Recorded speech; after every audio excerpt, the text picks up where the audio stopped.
Hi friends, welcome to our channel. ఇక ప్రభావతి అయితే ఈ బాలుగాడు కష్టపడిన సంపాదనతోటి పెళ్ళానికి స్కూటీ కొనిచ్చారనుకుంటున్నారా?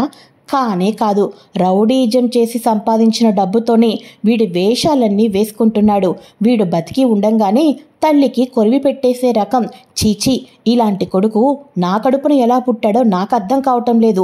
ఒకసారి జైలుకి వెళ్ళి పరువు తీశాడు, ఇప్పుడు మళ్ళీ ఇలాంటి రౌడీజాలు చేసి ఈ ఇంటి పరువు మొత్తాన్ని కూడా బజారుకి ఇచ్చాలనుకుంటున్నాడు. అయినా ఇలాంటి కొడుకును భరించటం ఇక నా వల్ల కానే కాదు. వీడు తప్పు లేకపోతే ఈ పాటికి నా మీద నోరు వేసుకొని పడిపోయేవాడు. వీడు తప్పు చేశాడు, నా కళ్ళతో నేను చూశాను కాబట్టే వీడు సమాధానం చెప్పకుండా మౌనంగా ఉన్నాడండి. అలాంటి వాణ్ణి ఈ ఇంట్లో ఉంచటానికి వీల్లేదు. పోరా పో, ఈ ఇంటి నుంచి వెళ్ళిపో, నీలాంటి కొడుకుతో నాకు ఎటువంటి అవసరం లేదు అని ప్రభావతి బయటకు గెంటేటట్టుగా నెట్టుతూ ఉండంగా, బాబు అని చెప్పి పెద్దాయన వస్తూ ఉంటాడు.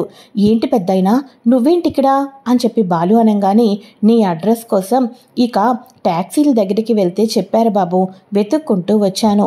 మా అమ్మాయి పెళ్లి శుభలేఖలు వచ్చాయి. పంతులు గారేమో దేవుడు దగ్గర పెట్టాలి మొదట కార్డు అన్నారు. అందుకోసమే మా కుటుంబానికి నువ్వే దేవుడు కదా బాబు, నీకిద్దామని వచ్చాను అని అనగానే ఇక వెంటనే సత్యం ఇక అలానే చూస్తూ షాక్ అయిపోతూ ఉంటాడు.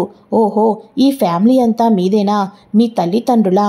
ఇలాంటి కొడుకుని కన్న తల్లిదండ్రులు ఎంత గొప్పవాళ్ళు.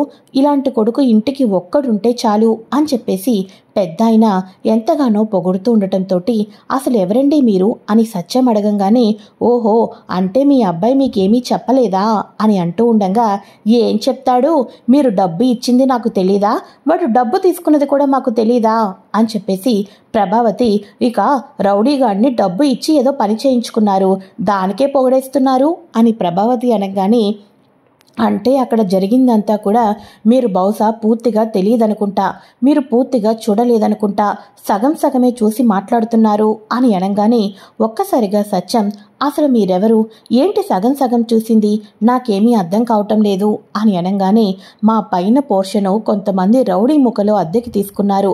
నా పిల్ల పెళ్లి నిమిత్తం ఆ ఇల్లు అమ్మకానికి పెట్టి అడ్వాన్స్ తీసుకున్నాను. వాళ్ళు మాత్రం ఖాళీ చేయటం లేదు. పెళ్లి దగ్గరికి వచ్చేసింది. అందుకోసమే ఏం చేయాలో తెలియక మీ అబ్బాయిని ఆశ్రయించాను. కుదరదంటే కుదరదు అని చెప్పి అన్నాడు.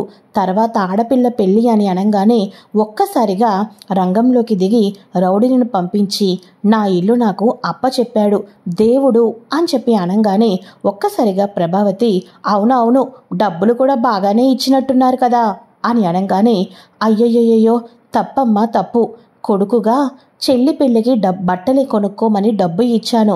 కానీ తను వెళ్తూ ఇక లోపలికి వచ్చి, నీ పెళ్ళంట కదమ్మా, ఈ అన్నయ్య నీకు పెళ్ళికి చీర కొనుక్కోమని డబ్బిస్తున్నాడు అనుకొని ఈ డబ్బు తీసుకో చెల్లెమ్మా అని చెప్పి నా కూతురు చేతిలో పెట్టేసి వెళ్ళిపోయాడు. ఈ రోజుల్లో ఆడపిల్ల పెళ్ళి అంటే తొంగు చూసి కూడా వంగి వాళ్ళని వాళ్ళు ఎంతోమంది ఉన్నారు. ముక్కు మొహం తెలియకపోయినా కూడా మా ఇంట్లోనూ ఒక ఆడపిల్ల ఉంది.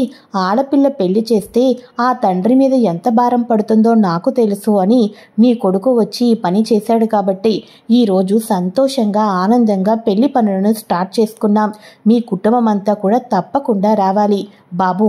ముఖ్యంగా నువ్వు నీ భార్య అక్షింతలు వేయకపోతే ఆ పెళ్ళి సంపూర్ణం అవనట్టే లెక్క అని అనగానే, అయ్యో పెద్దాయనా, అంత మాటలెందుకు, తప్పకుండా వస్తాను అని చెప్పేసి బాలు అనగానే, కూర్చోండి, కాఫీ తీసుకొని వస్తాను అని మీనా అనగానే, లేదమ్మా, ఈ కార్డులన్నీ మా బంధువులందరికీ పంచిపెట్టాలి కదా, ఈసారి తప్పకుండా వస్తాను, మర్చిపోకుండా అందరూ పెళ్ళికి రండి అని చెప్పేసి ఆ పెద్దాయన వెళ్ళిపోగానే ఇక వెంటనే రవి, విన్నావా అమ్మా, అన్నయ్యని అసలు ఏం జరిగిందో అడక్కోకుండా నీ పాటికి నువ్వే ఇష్టం వచ్చినట్టు మాట్లాడేశావు. అన్నయ్యకు మాట్లాడే ఛాన్సే ఇవ్వలేదు. ఇప్పుడు తీరా చూస్తే నువ్వు అన్నయ్యని వద్దు అన్నావు. వాళ్ళు అన్నయ్యని దేవుళ్లాగా కొలుచుకుంటున్నారు. ఇప్పటికైనా ఈ ఇంట్లో అన్నయ్య సంగతి ఏంటో అర్థం చేసుకుంటే మనకేం మంచిది అని చెప్పి రవి అనగానే పక్కనున్న శృతి, కరెక్ట్గా చెప్పావు రవి, అసలు బాలు ఏం చేసినా కూడా దాని వెనకాతలో ఒక బలమైన కారణం ఉంటుందని నాకు కూడా ఈ మధ్యనే ఇప్పుడిప్పుడే అర్థమవుతుంది. నిజంగా బాలు, నువ్వు గ్రేట్ బాలు అని చెప్పేసేసి అనగానే ఇక వెంటనే రోహిణి మనోజ్ వాళ్ళు పైకి వెళ్ళిపోతూ ఉంటారు. అలా సైలెంట్గా వెళ్ళిపోతూ ఉండగా, హలో రోహిణి, ఒక్క నిమిషం ఆగు. ఏంటి ఇందాక వెనక మూడందో చూడుకోకుండా నా భర్త మీదకి చిన్న మాట అత్తయ్య అంటే చాలు మీరిద్దరే ఎక్కువ రెచ్చిపోయారు. మరి మీరేమంటారు ఇప్పుడు? నా భర్త పార్కుల ముందు కూర్చొని అడుక్కుతునే అంత స్తోమతలోనూ లేడు, పార్లర్ అమ్మేసేసి అబద్ధాలు చెప్పుకునే అంత స్థితిలోనూ లేడు. నలుగురు దగ్గర కూడా దేవుడు అని ముద్రయించుకొని మంచితనంతో మంచి పనులు చేస్తున్నాడు. అది గుర్తు పెట్టుకోండి, వెళ్ళండి అని అనగానే ఇద్దరు తలలు దించుకొని పైకైతే వెళ్ళిపోతారు. ఇక వెంటనే ప్రభావతితోటి, ఆగండి అత్తయ్య, మీతో కూడా కొంచెం మాట్లాడాలి. మాట్లాడితే కొడుకు మీద కక్షతోనూ కోపంతోనూ ఉంటారు తప్ప ఆ కొడుకు చేసే మంచి పనిని చూసి ఏ రోజైనా కొడుకు మీద రవ్వంతేనా ప్రేమను చూపించారా? కానీ గుర్తుపెట్టుకోండి, ఎప్పటికైనా మీకు పేరు తెచ్చే కొడుకు నా భర్త మాత్రమే అవుతాడు. మీరు పదండి, ఆ దెబ్బకు ఏదైనా ఆయింట్మెంట్ తీసుకొని వచ్చి రాస్తాను అని చెప్పేసి ఇక మీనా అయితే అంటుంది. బాలు లోపలికి వెళ్ళంగానే మీనా ప్రేమతో ఆయింట్మెంట్ రాస్తూ ఉండటంతో బాలు ఇక నొప్పితోటి అటు ఇటు కదులుతూ ఉంటాడు. ఇక వెంటనే తగ్గిపోతుందండి, ఏమీ భయపడద్దు అని అంటూ ఉండగా, నీ చేత్తో రాస్తున్నావు కదా, తప్పకుండా తగ్గిపోతుంది అని చెప్పేసి బాలు మీనా వాళ్ళు నవ్వుకుంటూ ఉంటారు. ఇక మార్నింగ్ అవుతుంది. మార్నింగ్ అవ్వంగానే మీనా రెడీనా అని అనగానే, అబ్బబ్బబ్బా మీకన్నీ కంగారేనండి, నేను రెడీ అండి అని చెప్పేసి అనగానే, అందరూ ఒకసారి ఇలా రండి, ఇదిగోండి ఇదే నా భార్యకు నేను ఇచ్చిన మొబైల్ది ఇక స్కూటీ అన్నమాట. బడ్డీ కొట్టు ముందు పెట్టుకొని పూలు అమ్ముకోవాల్సిన పరిస్థితి లేదు. ఈ స్కూటీని ఎవరూ పూలు అమ్ముకోవద్దని కూడా చెప్పలేరు. మాకెవరెవరైతే ఆర్డర్స్ ఇస్తారో ఆ ఆర్డర్స్ అన్నీ కూడా ఈ పూల బండితోనే వెళ్తాయి. పూలగంప ఈ పేరు. ఇదిగో అమ్మా ప్రభావతమ్మ, నీ పేరు పెట్టుకున్నావని ఇదైపోయావు కదా, ఇప్పుడు నీ పేరు తీసేశాంలే. ఒకప్పుడు కనీసం ఇంటి ముందు ప్రభావతి పూల షాపైనా ఉండేది. ఇప్పుడు పార్లర్ ఎప్పుడో పోయింది. మేము పూలు పెట్టుకుంటున్నా కూడా తిడుతున్నావు కాబట్టి పూలగంప, మావిడిని ముద్దుగా పిలుచుకుంటాను కదా, ఆ పేరు పెట్టే పిలుచుకున్నాను. ఏంటి ఇంకా స్టార్ట్ అవుదామా అని చెప్పి అనగానే ఇక శృతి అయితే, సూపర్ రవి, మిమ్మల్ని చూస్తుంటుంటే నాకు చాలా గర్వంగా ఉంది. ఎవరైనా చిన్న ప్రాబ్లం వస్తే అరే ప్రాబ్లం వచ్చిందని అక్కడితో ఆగిపోతారు. కానీ మీరు ప్రాబ్లమ్స్ని అధిగమించి మరీ లైఫ్లో ఒక అడుగు ముందుకు వేసి మీ కెరీర్ని ఫ్యూచర్ని సూపర్గా మలుచుకుంటున్నారు అని చెప్పేసి శృతి అయితే కాంగ్రాచులేషన్స్ చెప్తూ ఉంటుంది. ఇక మొత్తానికి రిబ్బన్ కటింగు ఇక బాలు అయితే మీనాకి ఇస్తూ ఉండగా, అత్తయ్య మావయ్య చేతుల మీద తీసుకుంటానండి అని చెప్పేసి వాళ్ళ చేతుల మీదుగా కీస్ తీసుకొని ఇక మీనా స్టార్ట్ చేయటంతో బాలు వెనకాతలే కూర్చొని ఆర్డర్స్ అన్నీ కూడా ఇచ్చుకుంటూ ఉంటారు. ఇక శృతి రవి లోపలికి టిఫిన్ చేసి, అయితే ఇక మేము కూడా బయలుదేరుతాం అని చెప్పేసి వాళ్ళకు వాళ్ళు వెళ్ళిపోతూ ఉంటారు. అయితే ఇక ఇదిలా ఉండగా రోహిణి కూడా బయటకైతే వెళ్ళిపోతుంది కదా. ఈ మనోజ్ గారి సంగతే నాకేమీ అర్థం కావటం లేదు.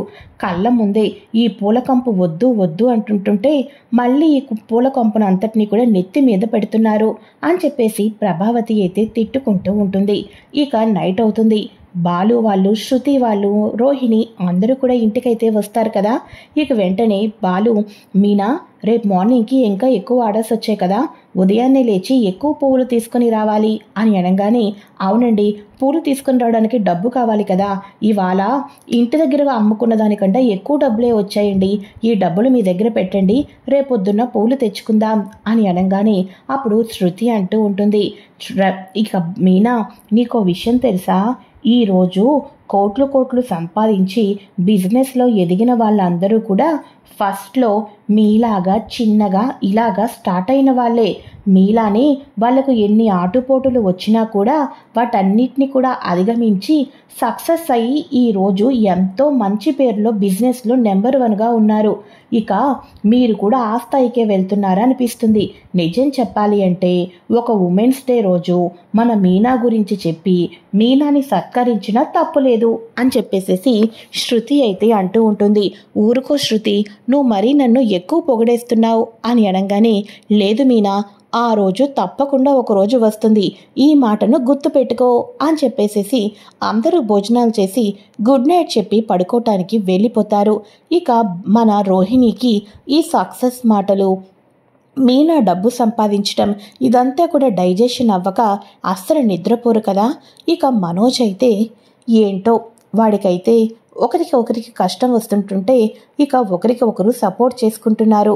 నేను డబ్బు సంపాదించాలంటే నువ్వు సపోర్ట్ చేయవు, మీ నాన్న సపోర్ట్ చేయడు, మీ మేనమామ సపోర్ట్ చేయడు. నేను సక్సెస్ అవ్వాలి అంటే డబ్బు కావాలి కదా రోహిణి, మరి డబ్బు ఎక్కడి నుంచి వస్తుంది? నన్ను నువ్వు ఏ రకంగానైనా మాటలు చెప్తున్నావు కానీ సపోర్ట్ చేయడానికి 1 రూపీ అయినా హెల్ప్ చేస్తున్నావా చెప్పు అని మనోజ్ అనగానే, అది కరెక్టే, ఇప్పుడు మా డాన్న డిస్కషన్ చేస్తే నా అబద్ధాలన్నీ బయటపడతాయి, ఎలా డబ్బు సంపాదించాలి అని చెప్పేసేసి ఐడియా, ఎప్పుడైనా పోయిన దగ్గరే వెతుక్కోవాలని అంటారు పెద్దలు అని అనగానే, అలా అయితే నేను ఎక్కడ డబ్బు పోగొట్టుకోలేదు కదా. అవునవును, పార్కులో పల్లీలు తిన్న రోజు 5 రూపాయల కాయిన్ని అక్కడే పాడేసుకున్నాను, ఎంత వెతికినా దొరకలేదు. ఇప్పుడు పార్కు వెళ్ళి ఆ 5 రూపాయల కాయిన్ని వెతుకుదామా ఏంటి అని మనోజ్ అడగంగానే, అబ్బా మనోజ్, నీ బుర్రకు పార్కు పల్లీలు ఇవి తప్ప ఇంకేమీ తట్టవా? అందుకోసమే ఆ బాలు నిన్ను అలా ఆడుకుంటున్నాడు అని అనగానే, మరి నేనెక్కడ డబ్బులు పోగొట్టుకున్నాను రోహిణి అని అంటూ ఉండగా, అబ్బా పెళ్ళి కాకముందు నువ్వు ఒక అమ్మాయికి డబ్బు ఇచ్చి మోసపోయావు కదూ, ఆ అమ్మాయి గురించి ఆలోచిస్తున్నాను. ఆ అమ్మాయి ఐడీస్ కానీ బ్యాంక్ ట్రాన్సాక్షన్స్ కానీ వాటన్నిటినీ కూడా మనం ఎంక్వైరీ చేస్తే ఇప్పుడు ఆ అమ్మాయి ఏ లొకేషన్లో ఉంది, ఎక్కడుంటుంది, ఇవన్నీ మనకు తెలిసే అవకాశం ఉంది మనోజ్. అప్పుడు ఆ అమ్మాయి దగ్గరికి వెళ్ళి ముక్కు పిండైనా సరే ఆ డబ్బులు మనం తెచ్చుకోవచ్చు అని అనగానే, అవును రోహిణి, నువ్వు చెప్పిన ఐడియా బాగానే ఉంది, కానీ ఇవన్నీ మనం చేయగలమంటావా అని అనగానే, కొంచెం కష్టపడితే మనకు 30 లక్షలు వస్తాయి. అలాంటప్పుడు మనం ఎందుకు ఎంక్వైరీ స్టార్ట్ చేయకూడదు?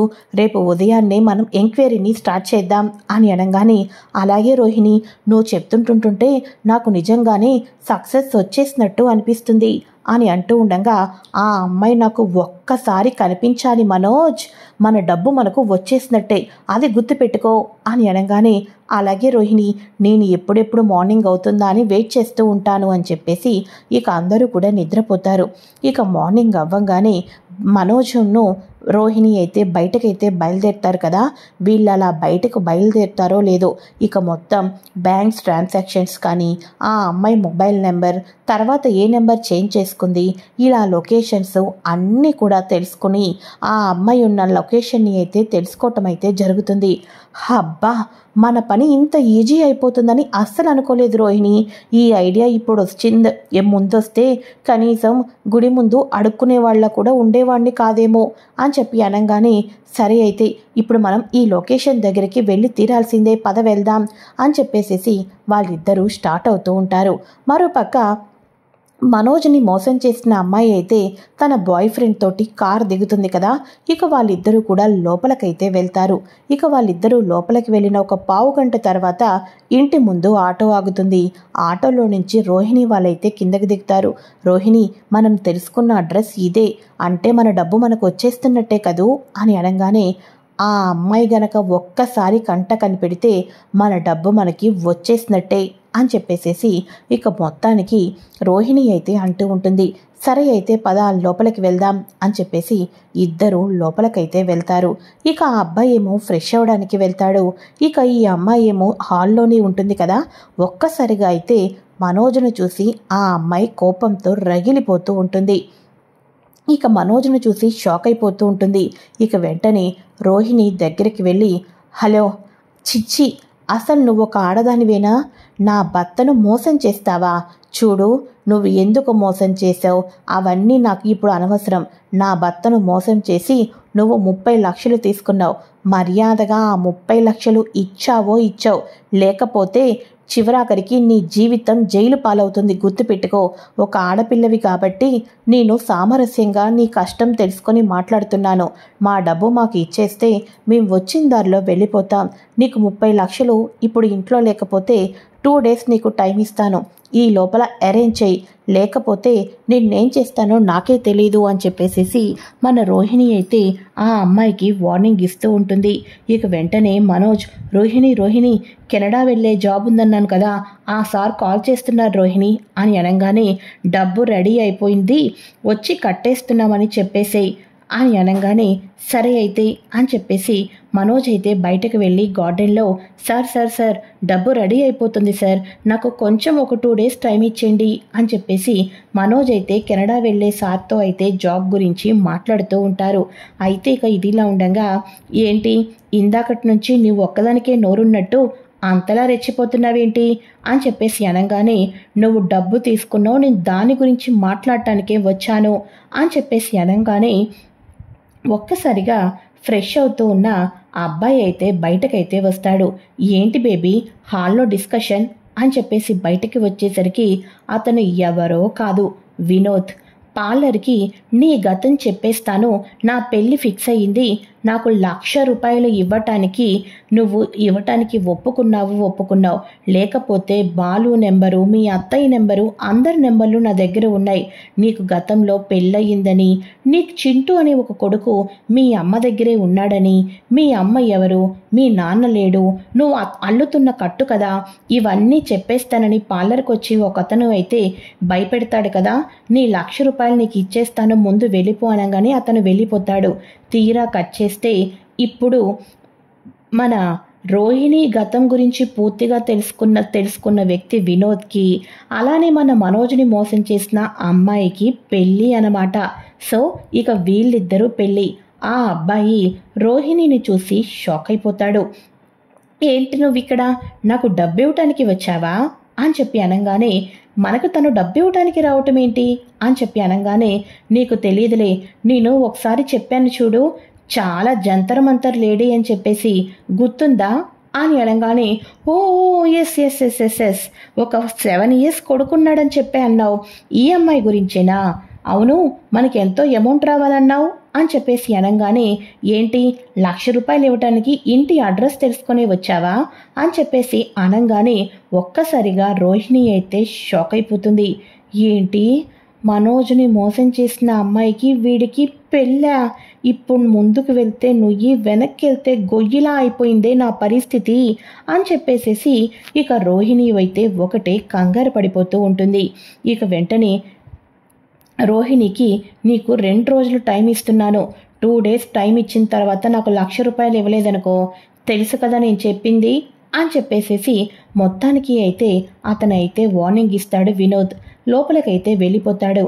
ఆ అమ్మాయి కొంచెం హాల్లోకి మళ్ళీ ముందుకు వచ్చి రోహిణితోటి చూడు, నీ భర్త దగ్గర 30 లక్షలకు నేను అన్యాయం చేశాను, నీ భర్తను మోసం చేశాను, ఇటువంటివన్నీ కూడా నేను 2 రోజుల్లో పెళ్లి చేసుకోబోతున్నా వినోద్కి చెప్పాలని చూసావే అనుకో, ఆ నెక్స్ట్ డే ఏమవుతుందో తెలుసా, నీ భర్తకు నీ అసలు స్వరూపం అంతా తెలిసిపోతుంది. గుర్తుపెట్టుకో, నువ్వు నా దగ్గరికి వచ్చి డబ్బు అడగటం కాదు, ఇలాంటి వేషాలు వేశావి అనుకో, నేను నీ అత్తారింట్లో నేను లేకుండా చేస్తాను అని చెప్పేసేసి ఆ అమ్మాయి వార్నింగ్ ఇచ్చేస్తుంది మన రోహిణికి. ఆ అబ్బాయి ఏమో నాకు ₹1,00,000 ఇవ్వాలి అని బ్లాక్మెయిల్ చేస్తూ ఉండటంతో రోహిణికి ముచ్చమటలు పట్టిపోయి బయటకైతే వచ్చేస్తుంది. ఇక ఫోన్ మాట్లాడుతున్న మనోజ్ ఓకే సార్ ఉంటాను అని చెప్పేసి ఏంటి రోహిణి లోపల ఏం మాట్లాడావు, తను మనకి డబ్బులు ఇచ్చేస్తాననిందా, 2 daysలో ఇచ్చేస్తాననిందా, ఏం మాట్లాడవేంటి, నువ్వు చెప్పావు కదా కెనడాకి అంతా రెడీ చేసేసుకున్నామన్నారు, 2 daysలో డబ్బు ఇచ్చేస్తే తర్వాత ఇక వర్క్లో జాయిన్ అయిపోవడమేనంట అని చెప్పేసి అనగానే ఏం మాట్లాడవేంటి రోహిణి, నీతోనే మాట్లాడుతున్నాను అని చెప్పేసి మనోజ్ అడుగుతూ ఉండటంతో ఆ అమ్మాయి చాలా పెద్ద మోసగత్తె మనోజ్, ఆ అమ్మాయి దొరికింది అన్న ఆనందం ఉంది కానీ ఆ అమ్మాయి చాలా తెలివైంది. ఇప్పుడు డబ్బులు అడుగుతుంటుంటే తిరిగి నిన్ను నన్నే పోలీసులకు అప్పచెప్తాను, ఇంకా మనోజ్ తను ఆడపిల్ల కదా, నీ మీద లేనిపోని నిందలు వేసేసి నిన్నే జైలుకు పంపిస్తానని నాకు బ్లాక్మెయిల్ చేస్తుంది. ఈ విషయాన్ని ఇక్కడితో మర్చిపో, ఈ విషయం ఇంకెవరికీ చెప్పొద్దు కూడా, మనకి డబ్బులైతే రావు, ఇంకో దారి మనం వెతుక్కుందాం మనోజ్, ఈ విషయాన్ని దయచేసి ఇక్కడితో వదిలిపెట్టేసేయ్, పద వెళ్ళిపోదాం అని చెప్పేసి ఇంటికైతే వెళ్ళిపోతారు. అదేంటది, కెనడా ఉద్యోగానికి వెళ్ళిపోతాను అనుకున్నాను, ఆ అమ్మాయి మోసం చేసిన అమ్మాయి దొరికింది, డబ్బు దొరక్కపోవడం ఏంటి, అంత స్ట్రాంగ్గా మాట్లాడిన రోహిణి ఇప్పుడు ఇంత డల్ అయిపోయిందేంటి అని చెప్పేసి మన మనోజ్ అయితే అనుకుంటూ ఉంటాడు. ఇక నైట్ అవుతుంది. నైట్ అవ్వంగానే రోహిణి ఒంటరిగా ఇంట్లో కూర్చొని ఉంటుంది. పైకి టెర్రస్ మీదకి మనోజ్ అయితే వెళ్తాడు. ఆ తర్వాత కాసేపు బాలు కూడా పైకైతే వాళ్ళ అమ్మ అంటుంది కదా ఇంట్లో నుంచి వెళ్ళిపో అని, నీలాంటి కొడుకు నాకు అవసరం లేదని. ఆ మాటలన్నీ గుర్తు తెచ్చుకొని బాలు కూడా బాధపడుతూ ఉంటాడు. అదే టైంలో ఒకరికొకరు టెర్రస్ మీద చూసి, ఏంట్రా నువ్వేంటి ఇలా వచ్చావు అని అనగానే, ఒరే బాలు, నీకొక విషయం చెప్పాలరా, నువ్వు ఈ విషయం ఇంకెవరితోనూ చెప్పకూడదు అని అనగానే, ఫస్ట్ విషయం చెప్పరా బాబు అని అనగానే, ఒరే బాలు, నన్ను మోసం చేసింది కదా ఒక అమ్మాయి, 30 లక్షలు తీసుకొని. ఆ అమ్మాయి అడ్రస్ తెలుసుకుంటే మనకు 30 లక్షలు వస్తాయి. కెనడా వెళ్ళటానికి నాకు 15 లక్షలు సరిపోతాయి. మిగతా డబ్బులు పార్లరు పెట్టుకోవటానికి సరిపోతాయి అని ఆ అమ్మాయి అడ్రస్ గురించి వెతికాంరా. ఆ అమ్మాయి అడ్రస్ దొరికింది. రోహిణి డబ్బులు కూడా గట్టిగానే అడిగింది అని అనగానే, ఏంటి ఆ అమ్మాయి కనిపించిందా, డబ్బు కూడా ఇచ్చేసిందా అయితే అని చెప్పి అనగానే, లేదురా, ఆ అమ్మాయి డబ్బులు ఇచ్చేటట్టు రోహిణి గట్టిగా మాట్లాడింది. ఈ లోపల కెనడా సార్ కాల్ చేస్తే మాట్లాడాను. రోహిణికి ఆ అమ్మాయి తిరిగి బెదిరించిందంట్రా. ఇక ఈ డబ్బుల గురించి వదులుకోవటమే, ఆ అమ్మాయి చాలా కంత్రీగా ఉంది, నిన్ను నన్ను జైలుకు పంపించే రకం, ఈ విషయాన్ని మర్చిపో అని టేక్ ఇట్ ఈజీగా అనిందిరా రోహిణి. నువ్వు రౌడీలని ఇంటిని ఖాళీ చేపించావు కదా, నువ్వు చాలా తెలివిగా వాళ్ళని ఇల్లు ఖాళీ చేపించావు. అలానే ఈ అమ్మాయి కూడా డబ్బు ఇచ్చేటట్టు నువ్వే చెయ్యాలరా, ప్లీజ్ రా. ఈ విషయం రోహిణి ఎవరితోనూ చెప్పొద్దు అన్నా నీకు చెప్పానురా నేను అని చెప్పేసి అనగానే, అదేంటది, పాలరమ్మ అంత ఈజీగా వదిలిపెట్టదే. అవును, ఇంతకీ ఆ అమ్మాయి ఇంటి అడ్రస్ ఎక్కడా అని చెప్పి అనగానే, మొత్తానికి ఇంటి అడ్రస్ చెప్పడంతో, సరేలే, అయినా నేను నీలాగా ప్రతి విషయంలో రాసుకొని పూసుకోను, ఏదైనా అవకాశం ఉంటే హెల్ప్ చేస్తాను, సరేనా అని చెప్పేసి అనగానే, నువ్వు ఆ మాట అన్నావు చాలరా బాబు అని చెప్పేసి మనోజ్ అయితే కిందకి వెళ్ళిపోతాడు.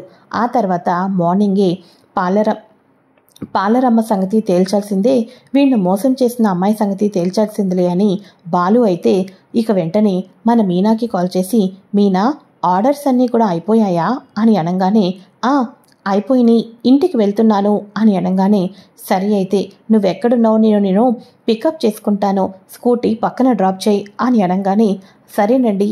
అవును, సడన్గా నన్ను కారు ఎక్కించుకొని తీసుకొని వెళ్తున్నారు, ఎక్కడికి అని అనగానే, అప్పుడు మనోజ్ చెప్పిన ప్రతి విషయాన్ని అయితే చెప్పటం అయితే జరుగుతుంది. ఆ తర్వాత ఆ అమ్మాయి ఇంటి ముందే ట్యాక్సీలాగా బాలు కారు ఆపుతాడు. అతనేమో తన షాపింగ్కి బయటకైతే వెళ్తాడు. బాయ్ ఫ్రెండ్, బేబీ మన షాపింగ్ అంతా అయిపోయింది, నీకేదో ఇంకా స్టిచ్చింగ్ వర్క్ ఉందన్నావు కదా, నువ్వు ఇక్కడికి వచ్చేసి ఇద్దరం కలిసి మిగతా షాపింగ్ చేసుకుందామని అనగానే, అలాగే స్టార్ట్ అవుతున్నానని చెప్పేసి ఆ అమ్మాయి కూడా స్టార్ట్ అవుతుంది. తీరా బాలు ముఖానికి మాస్క్ పెట్టుకొని ఉండటం, ఇక చక్కగా ఇక తన ట్యాక్సీ అని అడగటంతో మొత్తానికి ఆ అమ్మాయి అయితే కారు ఎక్కుతుంది. తిన్నగా పోనివ్వకోకుండా పక్కల తిప్పలు తిప్పేస్తుండటంతో, హలో ఎక్స్క్యూజ్ మీ, ఎక్కడికి, వేరే దగ్గరికి తీసుకొని వెళ్తున్నావేంటి, స్టాప్ అని అంటూ ఉండటంతో, మీనా కార్ ఆపరు, నువ్వు నిజాలు చెప్పేదాకా కార్ ఆపరు, నువ్వు మా మనోజ్ని ఎందుకు మోసం చేసావు, మా మనోజ్ని 30 లక్షలు తీసుకున్నావు, రోహిణి అడిగితే తిరిగి రోహిణినే నువ్వు పోలీసుల స్టేషన్కి పంపిస్తానని బెదిరిస్తావా అని మీనా అడుగుతూ ఉంటుంది. బాలు కూడా కార్ ఆపి మొత్తానికి ఆ అమ్మాయిని నిలదీస్తూ ఉండటంతో, ఓహో మీరు మనోజ్ తాలూకా, రోహిణి తాలూకా, ఇన్ని తెలుసుకున్న మీరు మరి రోహిణి సంగతి తెలుసుకోలేదా అని చెప్పంగానే, రోహిణి సంగత ఏంటది అని చెప్పి అనగానే, ఇక అప్పుడు నేను ఒక్కదాన్నే మనోజ్ని మోసం చేసినట్టుగా నన్ను ఫాలో అవుతూ బాగానే వచ్చారు, ఇంట్లో ఉండి మీ పక్కనే వెన్నుపోటు పొడుస్తూ మనోజ్ని మోసం చేసిన అమ్మాయిని మీరెందుకు వదిలేస్తున్నారు, అసలు రోహిణి చేసిన మోసంతో పోల్చుకుంటే నాదొక మోసం కానే కాదు అని చెప్పేసి అనగానే, రోహిణి చేసిన మోసమా, నీకన్నా పెద్ద మోసం చేసిందా పాలరమ్మ, ఏం చేసింది అని అనగానే, ఏం చేసిందా, అంతకుముందు పెళ్ళయ్యి ఒక కొడుకున్నా కూడా మనోజ్ని మోసం చేసి పెళ్లి చేసుకోవటం అది తప్పు కాదా, అది మోసం కాదా అని ఆ అమ్మాయి చెప్పంగానే, ఏం మాట్లాడుతున్నావు, మా పాలరమ్మకు పెళ్ళైపోవడం ఏంటి, ఒక కొడుకు ఉండడం ఏంటి, నువ్వు ఎవరో అనుకొని ఎవరి గురించి మాట్లాడుతున్నావు అని అనగానే, నేను మీ రోహిణి గురించే మాట్లాడుతున్నాను, మీ రోహిణి పేరు ఇప్పుడు రోహిణి అవ్వచ్చు, ఒకప్పుడు కళ్యాణి తన పేరు మీరు ఎప్పటి నుంచో చింటూ మేనల్లుడు అనుకుంటున్నాడే, ఆ చింటూ రోహిణికి పుట్టిన కొడుకే, మనోజ్ని మోసం చేసి పెళ్లి చేసుకుంది అని పూర్తి నిజాలు చెప్పటంతో ఒక్కసారిగా బాలును మన మీనా షాక్ అయిపోతారు. ఇక వెంటనే ఇంకొక ట్యాక్సీ రావటంతో ఆటో రావటంతో ఆ అమ్మాయి ఆటో ఎక్కి వెళ్ళిపోతుంది. వీళ్ళిద్దరూ నిజాలు తెలుసుకొని పాలరమ్మ ఇంత మోసం చేసిందా మనోజ్ గారిని? నిజం చెప్పాలి అంటే ఈ అమ్మాయి చేసిన మోసం కన్నా పాలరమ్మ చేసిన మోసమే పెద్దది. కొడుకు కూడా ఉన్నాడా చింటూ? ఇక పాలరమ్మ కొడుక అంటే సునీతమ్మ కూతురేనా, సుగుణమ్మ కూతురేనా రోహిణి? అంటే మలేషియా వాళ్ళ నాన్న, మేకమామ ఇదంతా కూడా అబద్ధమా, కుట్ర? అమ్మో అమ్మో అమ్మో అమ్మో అమ్మో! సినిమాల్లోనూ డిటెక్టివ్లు తేల్చే విషయాల్లోనూ మాత్రమే ఇలాంటి వాళ్ళను చూస్తూ ఉంటాం. కానీ మన ఇంట్లో ఉన్న రోహిణినే అలాంటిదా అని బాలు మీనా వాళ్ళు ఇద్దరూ నిజం తెలుసుకొని ఒక్కసారిగా షాక్కి అయితే గురి అవుతారు. ఇది ఫ్రెండ్స్ లేటెస్ట్ ఎపిసోడ్. ఇంత పెద్ద నిజం తెలుసుకున్న తర్వాత బాలు మీనా వాళ్ళు ఎటువంటి నిర్ణయం తీసుకుంటున్నారు? నెక్స్ట్ ఎపిసోడ్లో ఇంకా ఇంట్రెస్టింగ్ ఇక సీన్స్ అయితే జరగబోతున్నాయి. మరో ఇంకా లేటెస్ట్ ఇన్ఫర్మేషన్ అంతా కూడా ముందుగా మీ మొబైల్ ద్వారా తెలుసుకోవాలి అనుకుంటే ఫ్రెండ్స్ తప్పకుండా ఛానల్ని సబ్స్క్రైబ్ చేసుకోండి. ఈ వీడియో కనుక నచ్చినట్లయితే ఒక చిన్న లైక్ చేసేయండి friends. Thanks for watching. Bye.